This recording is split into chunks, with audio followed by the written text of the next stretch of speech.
Jeep में बैठे हुए पहाड़ी रास्तों से गुजरता हुआ एरन किसी गहरी सोच में डूबा हुआ था। उसकी जिंदगी की तरह ही ये रास्ते टेढ़े मेढ़े उतार चढ़ाव वाले थे। तो दोस्तों, आज मैं आपको एरन की कहानी सुनाने वाली हूँ।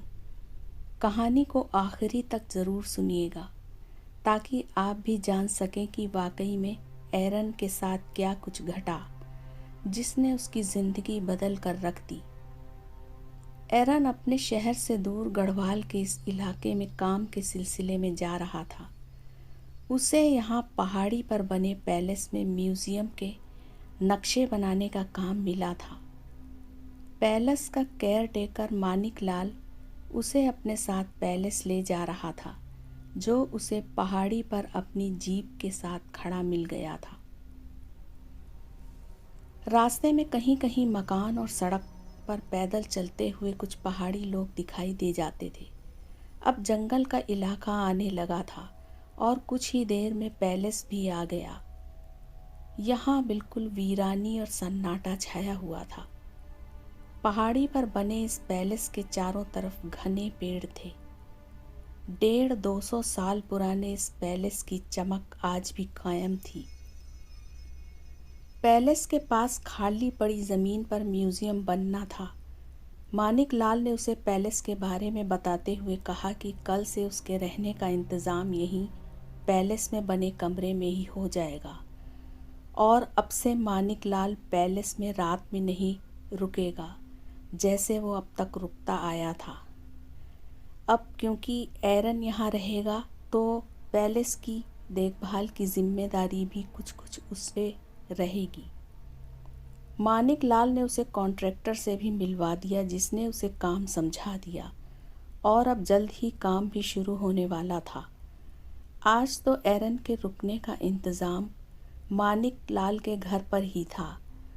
कल से उसे पैलेस में ही रहना था। अगले दिन केयर टेकर ने एरन को उसका कमरा दिखा दिया। साथ ही उसके खाने पीने का भी इंतज़ाम उसने कर दिया। अगले 2-3 दिनों में ही काम भी शुरू होने वाला था। आज एरन पैलेस के पास ही बने कमरे में आ गया और उसने अपना सामान भी सेट कर लिया।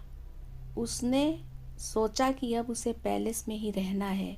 इसके साथ ही अब मानिक लाल अब रात को रुकने वाला नहीं था, क्योंकि ये बात उसने उसे पहले ही बता दी थी।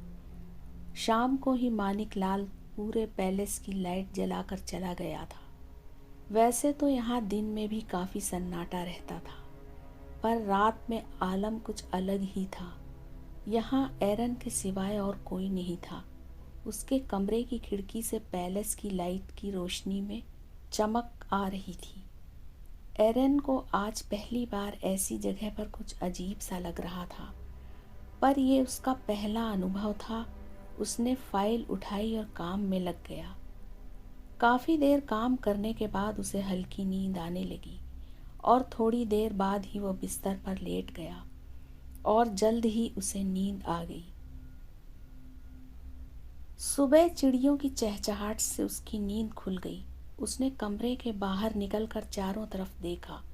पहाड़ों से उगते हुए सूरज का नज़ारा बहुत ही खूबसूरत था। आज नींव खोदने का काम शुरू होने वाला था। मजदूर आने लगे और थोड़ी देर बाद ही इंजीनियर, कॉन्ट्रैक्टर और मानिक लाल भी आ पहुँचे। साथ में 2-3 लोग और भी थे। इसी तरह काम दिन ब दिन चलता रहा। शाम के 5 बजने के बाद ही गहरा सन्नाटा छा जाता और एरन अकेला रह जाता।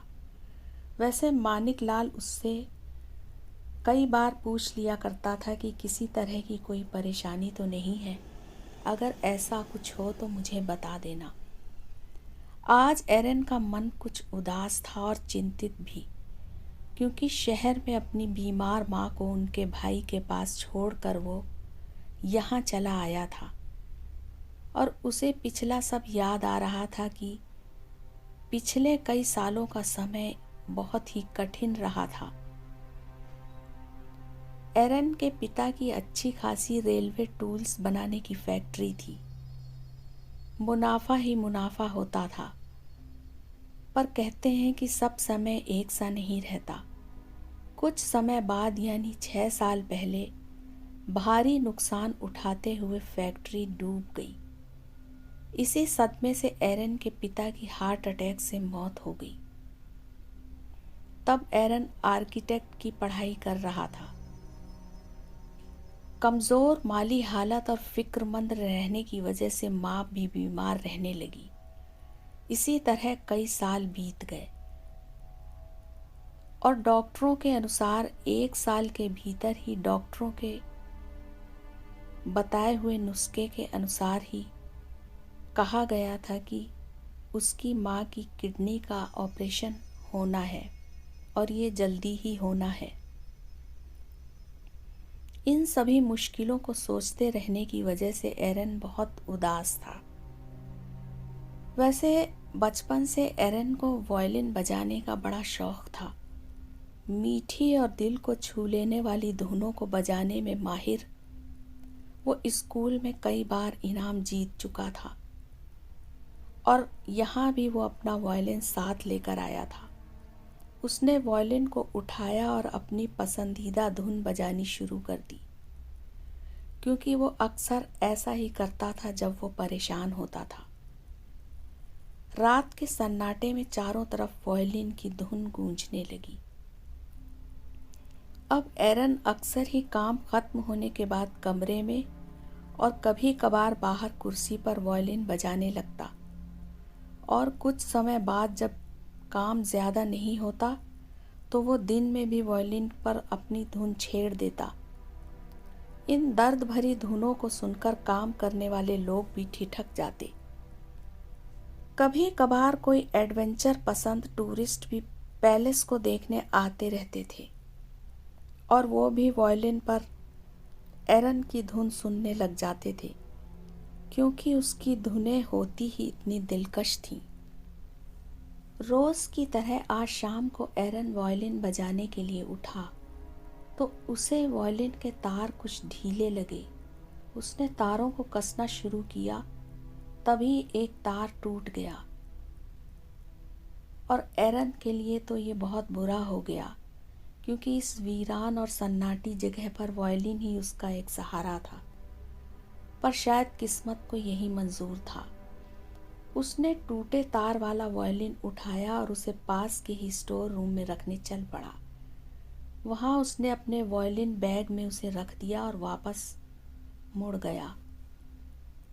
तभी उसकी नज़र कपड़े से ढकी किसी चीज़ पर पड़ी। उसने कपड़ा हटाया तो वो एक पुराने ब्रांड का वायलिन था। एरन को थोड़ा ताज्जुब हुआ और उसने वायलिन उठाया। पास ही वायलिन बो भी रखी थी। अब उसने बो से वायलिन पर हाथ घुमाना शुरू किया तो तार बज उठे। ये पुराना वायलिन बिल्कुल सही सलामत था। थोड़ी देर तक एरन वायलिन बजाता रहा। उसमें से बेहद दर्द भरी धुन निकल रही थी, जो पैलेस के सन्नाटे को चीर रही थी। अब एरन लगभग रोज ही उस पुराने वायलिन पर धुन छेड़ देता। हालांकि रात में उसकी धुनों को सुनने वाला कोई नहीं था, पर एरन को अक्सर लगता कि कोई उसके पीछे या उसके पास ही खड़ा है और कभी कभार लगता कि पैलेस में भी कोई आस-पास उसे देख रहा है। लेकिन वायलिन बजाने की धुन में वो इस बात पर ज़्यादा ध्यान नहीं दे पाया। हाँ, इन दिनों एरन के साथ कुछ कुछ अजीब भी होने लगा था। जिस दिन वो वायलिन नहीं बजाता था, उसी दिन उसे बेचैनी और नींद नहीं आती थी। इधर 2 दिन से काम की वजह से एरन ने वायलिन को हाथ भी नहीं लगाया था। आज चांदनी रात थी। एरन ने सोचा कि आज वायलिन बजाया जाए, क्योंकि कई दिन से उसके दिमाग में एक नई धुन घूम रही थी। वो वायलिन लेने पहुंचा, पर वो वहां नहीं था। एरन को थोड़ा अचरज हुआ कि वायलिन कहाँ चला गया। उसने सारे कमरे में छान मारा, लेकिन मायूसी ही हाथ लगी। वायलिन कहीं नहीं था। तभी उसकी नज़र सामने पैलेस की दूसरी मंजिल पर पड़ी और उसे लगा वहां कोई खड़ा था, पर दूर होने के कारण पता नहीं चल पा रहा था कि वो है कौन। तभी एरन उठा और उसके कदम पैलेस की तरफ मुड़ गए। उसे लगा कहीं कोई अनजान आदमी तो पैलेस में नहीं आ गया। वैसे एक तरह से इस समय महल की जिम्मेदारी एरन की भी थी। अब एरन महल के अंदर आ चुका था। नीचे की मंजिल पर 20-22 कमरों से होता हुआ एरन ऊपर की मंजिल पर जाने के लिए सीढ़ियों पर चढ़ गया। वैसे भी उसने पैलेस की ऊपर की मंजिल पर ही किसी को दूर से देखा था। रात को महल के कमरों की बत्तियां जल रही थीं और वहां एक अजब सी खामोशी थी। बस किसी के चलने की आवाज आ रही थी, पर वो कौन था ये एरन भी नहीं जान पा रहा था। बस वो तो उसके कदमों की आवाज के पीछे चलता जा रहा था, बिल्कुल अकेला। उसे ऊपर की मंजिल पर बने 11वें कमरे से कुछ आवाज आई तो एरन ने कमरे की कुंडी खोल दी। कुंडी खोलते ही एकदम गुप्त अंधेरा छा गया। शायद लाइट जा चुकी थी। लाइट जाने से और बेहद सन्नाटा होने से एरन को अब डर लगने लगा।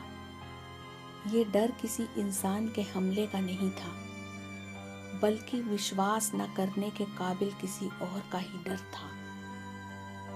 अब इस गुप्त अंधेरे में उसका दिमाग सुन्न सा होता जा रहा था और बस लग रहा था कि जल्दी ही वो अपने होश खोने वाला है।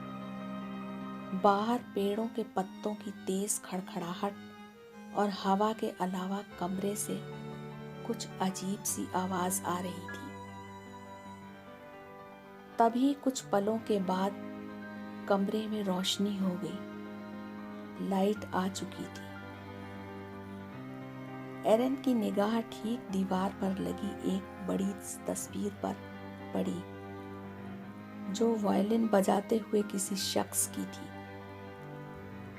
वो एकदम चौंक सा गया, क्योंकि तस्वीर में ये वायलिन पकड़े हुए जो शख्स था, वो वायलिन वही था जो एरन को अपने कमरे के पास वाले स्टोर रूम में मिला था।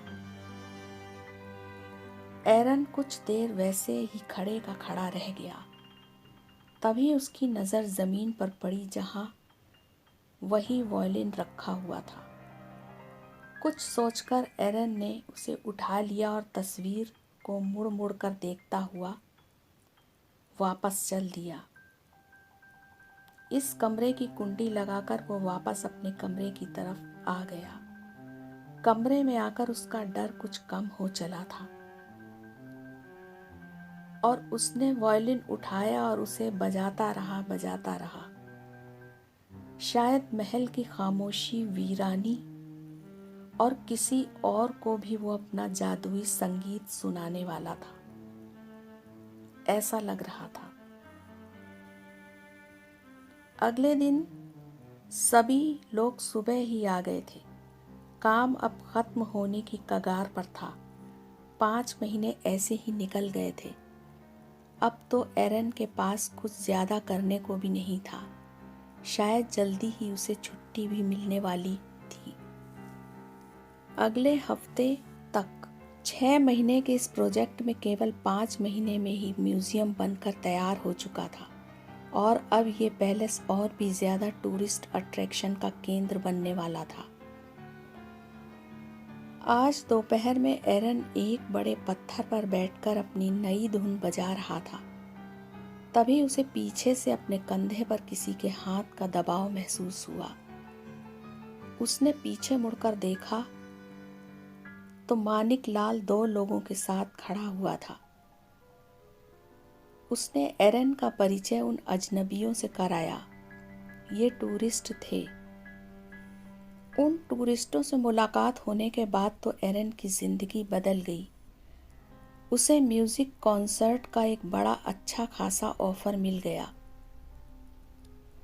इसके लिए वो लोग अच्छी खासी रकम भी दे रहे थे और ये कॉन्सर्ट अगले 15 दिन में होने वाला था। एरन ने इसके लिए हामी भी भर दी। अब 2-3 दिन में यहाँ पैलेस के म्यूज़ियम का काम ख़त्म हो चुका था और एरन का जाने का वक्त आ गया था। मानिक लाल भी आ चुका था और एरन की पैकिंग भी पूरी हो चुकी थी। साथ ही उसका पेमेंट भी कॉन्ट्रैक्टर ने कर दिया था। तभी एरन ने झिझकते हुए मानिक लाल से कहा कि स्टोर में मिला हुआ वायलिन वो अपने साथ ले जाना चाहता है। मानिक लाल ने मुस्कुराते हुए कहा, कोई बात नहीं, ये तो सिर्फ आपके ही लायक है और आप इसे ले जा सकते हैं।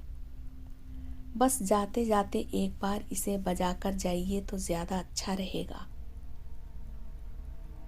एरन ने वायलिन पकड़कर वही अनोखी धुन बजानी शुरू कर दी। ये धुन बहुत दर्द भरी थी। आज एरन को भी लग रहा था कि शायद वो कुछ पीछे छोड़कर जा रहा है और उसका कुछ छूट रहा है। तो इस बात को बीते 5 साल हो चुके हैं और आज एरन को एक अच्छी खासी नौकरी और वो एक सफल वायलिन प्लेयर बन चुका है। देश विदेश में उसका नाम है और उसकी माँ भी अब बिल्कुल ठीक है। एरन के पास नाम और पैसे की अब कोई कमी नहीं और पैलेस से मिला वो वायलिन आज भी एरन ने बहुत संभाल कर रख रखा है, क्योंकि उस वायलिन ने उसकी ज़िंदगी बदल दी थी। हाँ, मानिक ने जो आखिरी मुलाकात में उसे बताया था वो उसे अभी तक नहीं भूला था और उसे बार बार ये याद आता रहता था। मानिक ने उसे बताया था कि ये वायलिन उस पैलेस के राजा के बेटे का था जो अपने पिता की मृत्यु के बाद उस पैलेस में अकेला रह गया था और पैलेस में वो बिल्कुल अकेला रहता था। साथ में उसके कोई नौकर भी नहीं था। देश में आज़ादी के कुछ सालों के बाद राजा रजवाड़ों के प्रीवी पर्स बंद हो चुके थे और आमदनी का कोई जरिया भी नहीं बचा था। राजा का ये आखिरी वारिस अपना ज़्यादातर समय वायलिन बजाकर ही काटता था। अकेलापन, पैसों की तंगी और वीरानी ने उसे बिल्कुल तन्हा कर दिया था। कुछ लोग तो कहते थे कि राजकुमार की मानसिक स्थिति भी कुछ ठीक नहीं थी।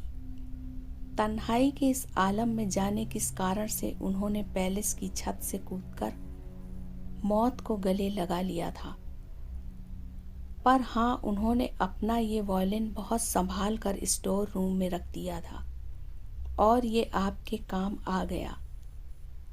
अब एरन को भी लग रहा था कि पैलेस से मिले उस वायलिन की धुनों में किसका दर्द, कसक और अकेलापन छुपा हुआ था, जिसका जवाब सिर्फ एरन ही जानता था।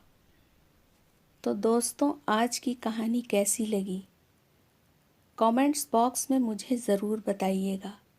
साथ ही लाइक, शेयर और जिन लोगों ने अभी तक सब्सक्राइब नहीं किया है वो कृपया सब्सक्राइब भी कर दीजिएगा, जिससे मेरी अगली कहानी आप तक जल्द पहुंच सके। अब एक बहुत ही अनोखी कहानी के साथ ही जल्दी हाजिर होंगी। तब तक के लिए मुझे इजाज़त दीजिए।